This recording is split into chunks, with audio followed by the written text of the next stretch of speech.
شفتها يا سعود صدفة بعد ما مرت سنين، عند قسم المختبر في وسط مشفى الجامعة. جيتها ثم قلت ممكن في سؤالي تسمحين، نظرت فيني بدهشة نظرة متواضعة، قالت انت تحسبني من بنات صايعين، تحسبني في زماني عن طريقي ضايعة.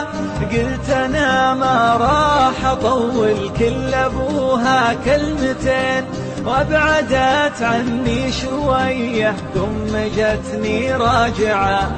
قالت اسأل واضح انك من رجال طيبين، بس هرجك يا السنافي كان وش هو دافع. لايكي